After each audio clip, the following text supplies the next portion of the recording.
But what Republicans could we see emerge for this race? Julia Manchester covers national politics as a reporter with our media partners at The Hill. And Julia, thank you for joining us and welcome to the show. Let's get right to it. Many GOP leaders really wanted former Maryland Governor Larry Hogan to throw his hat into the ring.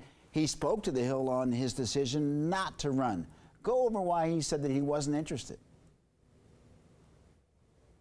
Yeah, Mark, so essentially Larry Hogan said he wasn't interested because he doesn't want to become a senator. And you actually hear a lot of former governors and current governors really express disinterest in serving in a legislative body like the senator. And think about it. Being a governor is sort of a cushy gig. You're the chief executive in your state, and you're essentially calling the shots. When you're a legislator in the U.S. Senate, you're one of 100 senators, and you have to really work through the political gridlock that often overtakes Washington. So I think Larry Hogan was thinking, maybe that's not the best use of my time. So we'll see what he does next, but certainly a big blow for the Republican Party in Maryland. It's really unclear who the GOP will have go into this seat right now because we haven't really seen any other major names pop up.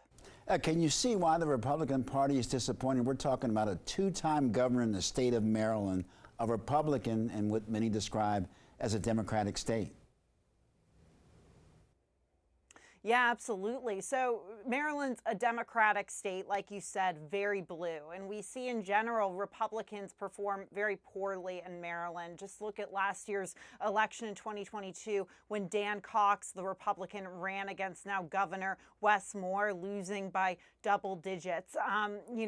Like I said, Republicans just don't perform well. It's a very blue area. However, Larry Hogan has proved to be the exception to that rule. The issue, though, and part of what's helped Hogan is that Hogan is more of a moderate Republican. He's willing to reach across party lines. He's not as staunchly conservative as someone like a Dan Cox would be. Dan Cox, won that inter-party contest to become governor of Maryland. So, I think if Republicans want to have a serious shot in 2024 at filling this seat, they need to get more of a moderate. However, if I'm an establishment Republican in Washington, D.C., looking at the Senate map, to be honest, Maryland is not going to be my biggest priority when they might have a better shot in a more swingier state like a Montana, for example, an Ohio.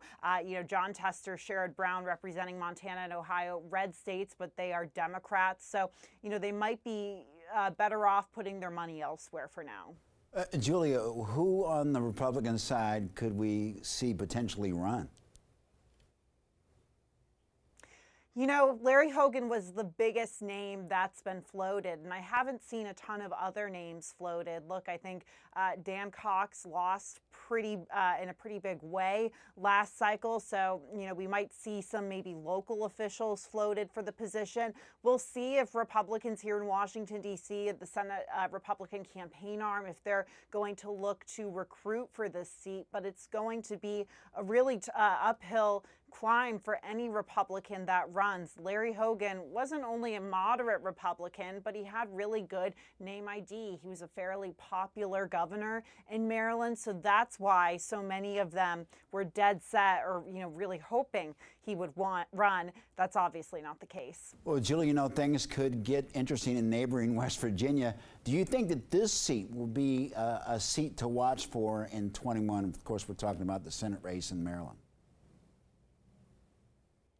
Yeah, absolutely. West Virginia is so interesting because you have Governor Jim Justice, who is very popular in the state, thinking about getting into that, or he's announced he's running for that seat. Now, it's interesting because we know that Democratic Senator Joe Manchin hasn't said whether he's running for re-election in West Virginia, or if he's going to run for president. He seems to be leaving that door open. He said that he'll decide in December, but it's going to be a tough road for Joe Manchin. Even Joe Manchin is even though he's a very conservative Democrat and he often breaks with the Democratic Party, running as a Democrat in deep red West Virginia is going to be very difficult. He won re-election in 2018, but we've seen, a lot of the country, including West Virginia, a lot of these red states become even redder. So, we'll see what he does, but Jim Justice is going to be a tough candidate to beat if he gets the Republican nomination in the state.